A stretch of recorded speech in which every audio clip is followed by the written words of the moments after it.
Serious. How do you personally feel about the United States withdrawing from Afghanistan? Attention. Serious. Tag notice. Jokes, puns, and off-topic comments are not permitted in any comment, parent or child. Parent comments that aren't from the target group will be removed, along with their child replies. Report comments that violate these rules. Posts that have few relevant answers within the first hour, and posts that are not appropriate for the serious tag will be removed. Consider doing an AMA request instead. Thanks for your cooperation and enjoy the discussion. I am a bot, and this action was performed automatically. Please contact the moderators of this subreddit if you have any questions or concerns. I am from neither country, impartial, so these are only my thoughts. The US being there in the first place is a separate discussion. Regardless of president, Democrat or Republican, eventually the US would have to leave. It's clear now that, no matter what resources Afghanistan gained during the last 20 years, they would crumble when the stabilizers came off. From an article I've read, pre-takeover, the Taliban numbered 80,000, but the Afghan government numbered 300,699. With the weaponry and training gifted by the US, and those numbers, if correct, you'd have bet on the Afghans demolishing the Taliban, if they chose to. They did not. It was a failure from the top down, and now the citizens, the ones I feel for, have to deal with a return to the dark ages. This is the thing that gets me. The Afghan government and military received billions in funding. They supplied them advanced weaponry, trained their troops, built them up to outnumber the Taliban by 3. They did this for 20 years. They gave them all they needed. Then they rolled over, overnight. If the Afghan military bows down that quickly despite all their advantages, there's no hope for that government. None of what US did would last. Afghans need to create the government they want, and only they can do that. This is exactly why USA needs to leave Afghanistan. They can't change anything if the Afghan people don't want it. If 20 years did nothing, it's safe to say it's a lost cause. I had a conversation about this with the body. There aren't a lot of domesticated animal species. You can tame something like a bear, but you'll never be able to create a breed of bears that instinctively trust and defer to humans the way you can with a dog or a pig. Domestication requires the animal to have an existing social structure that humans can subvert. It's why domestication is so rare. Even in the age of genetic manipulation, the US was able to rebuild countries post-war because they were refridging a structure that already existed. Many German bureaucrats remained German bureaucrats after the war, and the sparing of the Japanese civilian structure even included Emperor Hirohito. Afghanistan was a bear. It's still mostly a land of unconnected tribes and towns. There's no national bureaucracy nor the culture that supports one. The US couldn't build the kind of country it knows there. Their underlying social structure didn't exist to build upon. The Soviets made the same mistake. How do you build up a country like Afghanistan? Hell if I know. It feels like it's something that has to grow up over generations. 20 years in, I'm mostly just exhausted. It's clear that we didn't know what we were doing. And I'm tired of failing at such great expense in money and lives. Yep, and this is why despite the issues around the withdrawal I still commend Biden for doing it. Obama and Trump both clearly decided they couldn't risk the political hit, and Bush of course had no desire to leave because of his ties to the defense industry. This was probably partially the case with Trump as well. Biden decided he was willing to do what was necessary, regardless of the consequences for him. There's no way he thought he could do it without political fallout, but he did it anyway because it needed to be done. I have a feeling Biden has intended for this to be a one-term presidency. He's very old, and now he's making political moves like this one. Someone shooting for 2 terms would play foreign policy much more shrewdly.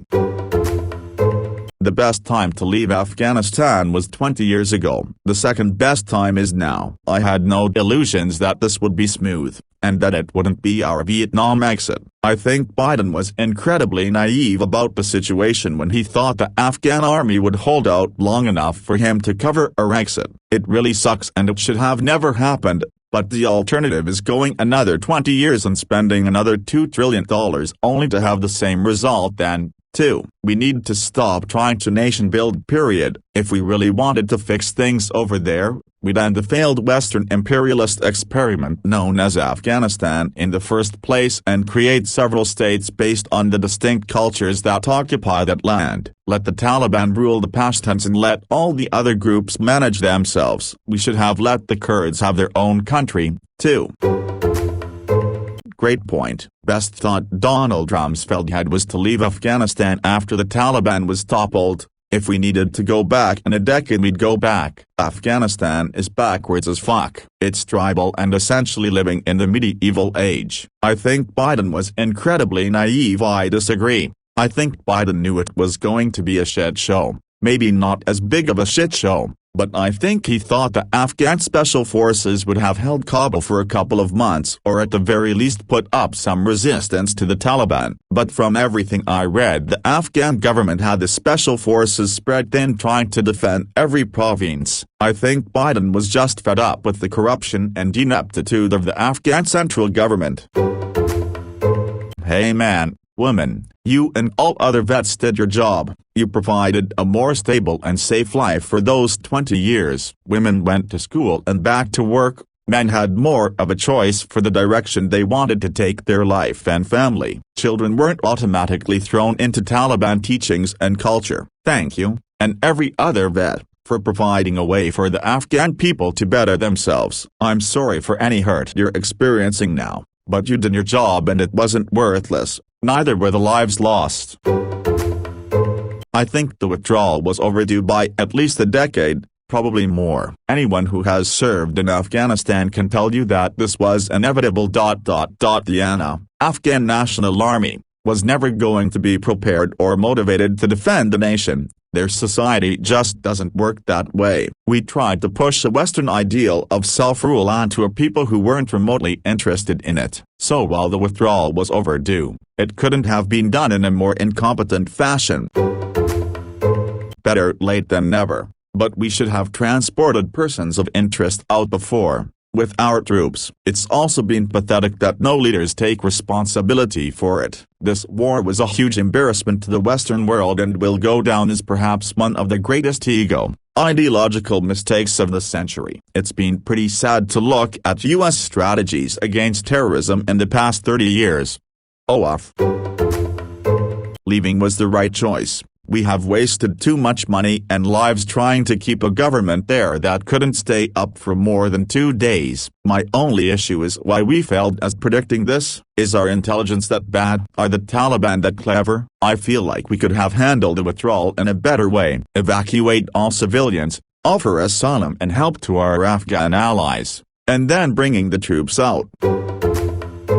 I think it was long overdue. Once we got Osama and claimed our revenge, we should have slowly started to decrease our presence until it was strictly diplomatic. I don't mind our government occupying other countries diplomatically, but there's no reason to keep troops and billions of dollars of equipment overseas. I understand that in Afghanistan if we kept only diplomats they would likely be targeted by radical terrorists, and if that's the case, then that is when we withdraw. If other countries' citizens need help, and we can provide for them with diplomacy, then we should do it. But once we start taking on aggression from other entities, it's not worth it. It needed to happen. We needed to leave. It's a real tragedy that people's lives were upended in our retreat, but if you think there was a better way, you are ignorant. This was a no-win scenario for Biden. It doesn't matter how much money and time we threw at it, the outcome was always going to be messy. That's how that area is, and a huge chunk of the blame falls on us. Leaving Americans behind, they had months to prepare. They knew we were pulling out. They chose to stay. I still believe we need to help them get out if that's what they want, but the argument that we left people behind is disingenuous. Leaving gear and weapons behind, that was for the Afghan army. We didn't know they would just straight up abandon it. I think expecting them to hold against the Taliban was a bit naive. It was pretty clear they had no interest of fighting. It's still surprising how quickly they turned tail though. But what is the solution? Take it away from them, leave them completely defenseless. Then we'd be criticized for leaving them defenseless. Again, a no-win situation. The truth is, The criticism of our retreat here in the US is a right-wing talking point to discredit Biden. I'm no fan of Biden, but he was left with a very shit situation and there was no winning here. There is a lot to criticize, I think, but it's all overshadowed by the rantings of politicians trying to further their careers. The rest of the world can shove their criticisms up their ass. I need people to read this fully before downvoting, which I know is imminent. Every day I get on Reddit there's at least one non-American person who grabs the low-hanging fruit and blames every individual American citizen for the country's modern imperialism. It gets absolutely tiring. How do I feel about the US leaving Afghanistan? I feel badly for the women and children. But holy fucking shit, it feels good to not be the world police anymore. Afghanistan is not a US state or territory. It's not our job to send our citizens to die to fix it in some half-assed barely planned wasteful manner like this 20-year war. Let the Taliban have it. I truly could care less, because it's clear to me that regardless of what the American government, and, by ignorant proxy every single American citizen according to the internet, does, the rest of the world will say we are doing it wrong. It is quite literally not my problem, nor the problem of anyone I know personally, so I don't care if this enrages you. We have plenty of our own issues, and I can guarantee those matter more to us than the affairs of a country that 95% of the world couldn't place on a blank map.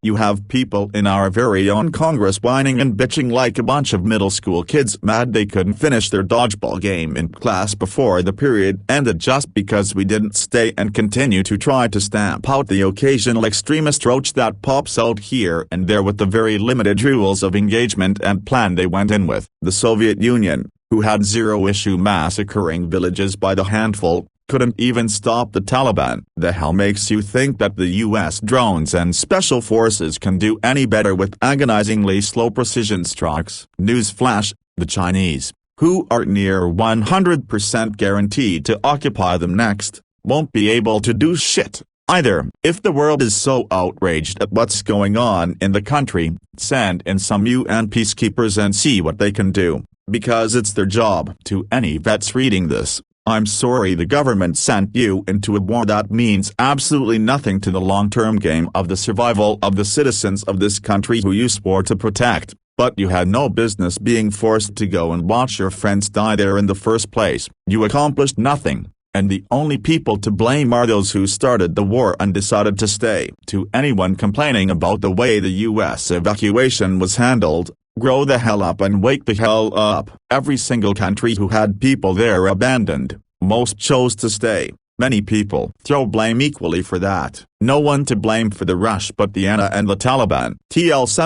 Dr. Afghanistan has been fucked within itself for 1,000 years. Nobody can fix it. Let it be. Let's all mind our own business. Everything else is fine except your drive. Thousands of years? Hardly. Afghanistan was actually very prosperous in the era when they were Bactrians, and especially in the Greco-Bactrian era, as well in the Kushan Empire. They were not always fucked up, and definitely not for thousands of years. The modern fucked upness of Afghanistan is a more recent innovation. To any vets reading this, I'm sorry the government sent you into a war that means absolutely nothing to the long-term game of the survival of the citizens of this country who you swore to protect. I'm not a vet, but this expresses a lot of the things I've been feeling about the veterans who seem so upset by what's happening. It's a stupid war. It's always been a stupid war. Of course it had a stupid ending that left you feeling like nothing you did mattered and your friends died for nothing. Haven't you known that for years by now? Staying and getting more people killed wouldn't have brought your friends back to life and would not have made their sacrifices any more meaningful.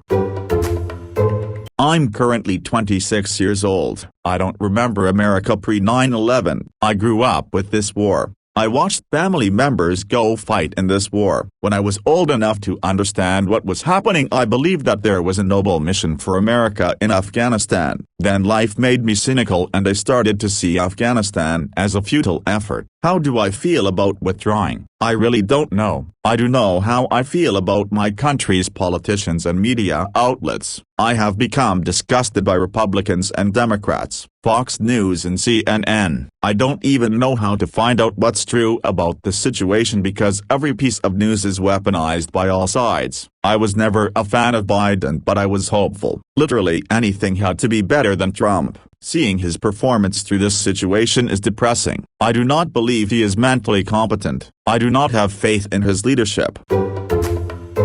I have sympathy for the Afghan people. I hope somehow they are able to find peace and prosperity. But my country has bigger issues than Afghanistan. I'm 26, working a full-time job, and I can't start a life for myself. I have accrued thousands of dollars in medical expenses over the last 2 months, and I don't know how to pay it. At my age, my parents had a house, 2 cars, and 2 kids. I'd earn almost as much as they did in the early 2000s and I can't do any of that. And I feel like my country is going insane. I see 2 ideologies tearing my country apart and nobody has a solution. We can't have a conversation when everyone is screaming. The legacy of Afghanistan is the latest casualty in this ideological war and I'm tired of it. Edit. This thread is a fantastic piece of evidence for the difficulty in discerning truth and the ideological conflict at play.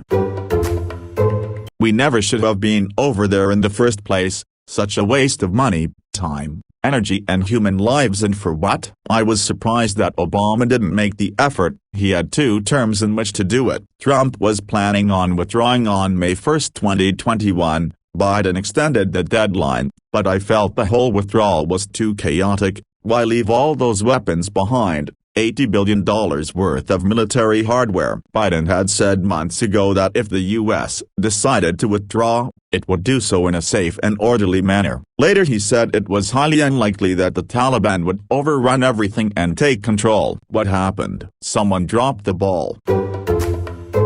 It dredges up a lot of anger I had about the Bush admin when we first went in there. It was an exercise in stupidity compounded by an exercise in greed. Halfway through the mission in Afghanistan, Cheney decides he's going to invade Iraq for no good reason other than it will drive up the price of oil and therefore make millions for Halliburton and Exxon, 2 companies he has close ties to. And we all sat there nodding and sticking $4/a gallon gas into our cars because 9/11. We're all fucking patriotics now. Then Bush, the fucking gormless moron, turns around and says shit like we didn't know we were going to be fighting insurgencies. So you never read The Fucking Art of War? You never talk to a single general about it? Not a single military strategist or historian who all said, it is likely you will fight some sort of insurgency in both countries. The Russians had just 10 years before had their asses handed to them by an insurgency in Afghanistan. It's just poor leadership and total incompetence. The only competent one in the room was Cheney and he didn't give a shit about winning, he just wanted the price of oil to go up. He didn't care how many soldiers died or how many civilians. He just wanted his money and the money of his cronies. Then you would think Republican America might learn from this. No, they just went back to the bottom of the barrel and found an even worse, less competent, evil motherfucker who was like a baby left alone to play in his own poop. Angry. That's how I feel, really bloody angry. Cheney decides he's going to invade Iraq for no good reason other than it will drive up the price of oil and therefore make millions for Halliburton and Exxon, 2 companies he has close ties to. Or, Hussein had sought to convince OPEC sell oil without using U.S. currency. Gaddafi had sought to establish the gold dinar so that it could be traded for oil. Had either of them been able to convince OPEC to get away from the petrodollar, the U.S. economy would have taken a huge financial hit with no clear path to recover. Instead, both of these dictators, who early in their career got massive support from the U.S., and had been in powers for decades, got wasted. Coincidence? I don't think so. I think it would have been great if U.S. could leave more on our terms. We had a deadline to leave, and we didn't want our last act in Afghanistan to be bombing the shit out of the Taliban again, for another 3-4 years, And I think that's exactly what would have happened had we reneged on the Trump deal much more. So it would have been good to not leave while Taliban was chomping at the bit. But that's just not where things were. I don't know how much urgency and assistance was going into the civilian evacuations before the Taliban took Kabul, but from my armchair it sure seems like civilians could have been moved faster. But getting out in general, if we didn't plan to turn Afghanistan into a colony of some sort, I think it was a good idea, because we aren't turning Afghanistan into Middle Eastern America with military occupation alone. Upset, frustrated. I don't talk about it or post anything to any of my social media accounts because it would just build a rage I can't temper. Those weapons could go to veterans who earned it as a personal keepsake, not to some unworthy, undeserving Taliban member who would use it against us at the chance they got. I live in a city where it is so obvious that criminals carry and law-abiding citizens don't. I love my country, I fought and defended my country, but my God, sometimes we are in fact the monster we fight against. Dare I say it, that we are the reason for radicalization in certain people and cultures. I'm just wildly frustrated.